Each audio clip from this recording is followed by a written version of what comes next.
Hello everyone, Seamus here, back with another video, and today we're talking about War Ragnarok. If you watched my playthrough, I just finished the game, and I finished it a couple days ago now, but I've had a couple days to, really gather my thoughts on the game as a whole, and I have a lot to say. But it's kind of still jumbled up in my mind and not completely thought through. Yes, I need a haircut. Don't say anything. I'm getting one in the next couple of days. But War Ragnarok is a masterpiece with some subtle flaws. The ending. First of all, spoilers. I don't think I even need to say that, considering the title and considering that just what this video is. But War Ragnarok is Game of the Year, even though it didn't reach the heights that it could have. War Ragnarok is a masterpiece in many, many ways, but it doesn't reach, top 5 video game ever potential that it could have, due to a couple things. I think the biggest gripe with this game that I have personally is the ending. The ending to War Ragnarok is underwhelming. At least to me, the ending is underwhelming. The Thor fight was underwhelming, the Odin fight was underwhelming, and it didn't scratch that itch that I was expecting from the game, ending wise. But it did do a lot of other things great, like the Atreus Kratos relationship, character arcs from almost every character that you could have imagined to get one, including Freya, Mimir, Atreus, Kratos, Brock, Sindri. Almost everyone grew as a character this game. I think writing wise, it was near perfect.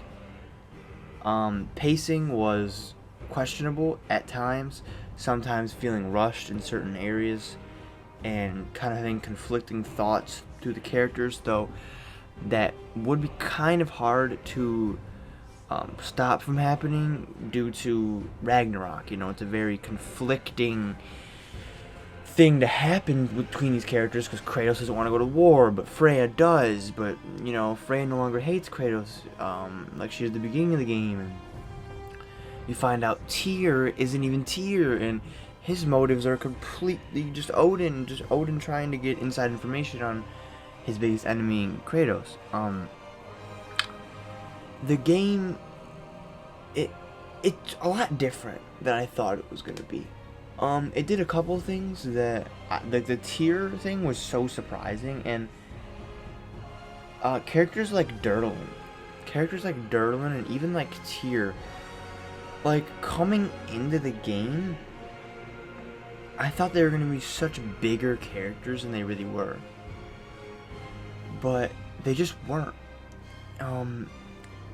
Durlin was barely even in the game, and I'm not saying like the game's bad because Durlin wasn't in it, but like just those type of things where they have so many characters. This God of War game is trying to do more than any other God of War game has done, story wise, and I'm not saying they didn't deliver, because I think this is a great game, but I still think they could have done better. And I still think they can do better. Is this the end of Kratos' story? I doubt it. Mainly because I don't think you can make a God of War game without Kratos. And I've seen this being one of the main focal points, what people are talking about.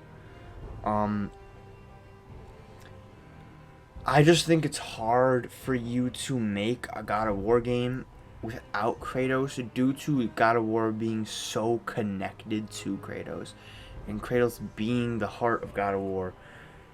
I think it's hard to just take him out of the equation and still make a God of War game. Now that's going to be a completely different video. I'm planning on making a future of the God of War franchise video, so stay tuned for that. But for God of War Ragnarok, Atreus grew as a character that a lot of people used to not like in God of War 2018. I was not one of them. I did like Atreus, and I thought I could see the potential in this relationship between Kratos and Atreus, and we saw it grow in God of War 2018. But I think it really hits its strides in God of War Ragnarok, and the relationship as father and son and as friends grows exponentially, and Atreus as a character in general just grows to lengths that we never really thought we'd see. And you could see maybe little flashes of, especially at the end of God of War 2018, but you really see a god in the making with Atreus at the end. To get off the end, this was the best combat I think I've ever played in a video game. The combat and the gameplay is nearly perfected. This is nearly perfect, if not perfect. The gameplay and the combat is amazing. 10 out of 10. Story, 8 out of 10. Story, 8 out of 10. The story they're trying to tell has so much potential. Like I said at the beginning, I don't think they reached it. I think they should have done more with the ending. I don't know if they didn't because of budget, or they wanted to make the game shorter, or whatever. But the Thor fight was disappointing due to all the hype. It was disappointing. I'm not even saying that Thor and Kratos coming to an agreement at the end of the fight is a bad thing, because I think that actually shows a lot of character development in Kratos and Thor, but mainly Kratos. But it's the fact that I didn't get enough fighting before that. It was kind of underwhelming. The ending in general was kind of underwhelming, and how the whole God of the Ragnarok monster, I wish we got to fight the Ragnarok monster, because I think that would have given the Ragnarok monster was the perfect excuse to have Kratos enter old Greece mode. But also, you know, it's not him just killing a god for no reason. It would still be a badass fight, and it wouldn't hinder the character development of Kratos. So I think that would have been the perfect thing they could have done. To end the game was fight the Ragnarok monster, but for some reason they just had Freyr just do whatever to kill him. I don't even really know. I'm not, this isn't like an in-depth review, as you can tell. This is just a basic, just thoughts. I loved the game. I did love the game. I think the thing it did best was gameplay and combat. And I cried many times. You can go check the playthrough. I cried many times to this playthrough due to just Kratos becoming so much of a deeper character than he was in the past. And he's even more deeper than he was in 2018, which he just continues to grow. He really just continues to grow. And I think it's beautiful. Brock, Sindri. The Brock death was surprising. The whole Odin was Tyr thing obviously came out of nowhere, and the whole Sindri arc is unexpected but very intriguing, and I think, spoiler alert for my future video, I think the next God of War game will be Atreus as the main character. At least for half the game. And I think they should try to rebuild the Atreus and Sindri relationship. Because Sindri has every right to be mad at the end of God of War Ragnarok with his brother dying.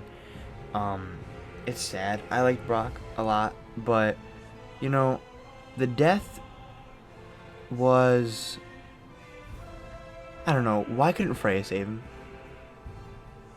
I don't know, it just felt kind of like cheap his death kind of felt kind of cheap.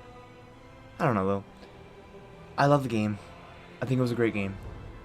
Yeah, I think that's gonna do it for my closing thoughts. Reflecting on God of War Ragnarok. I might do another video talking about it. I don't know. Anyway, stay tuned for more videos on the channel. Make sure you like, comment, subscribe, and I'll see you guys in the next video.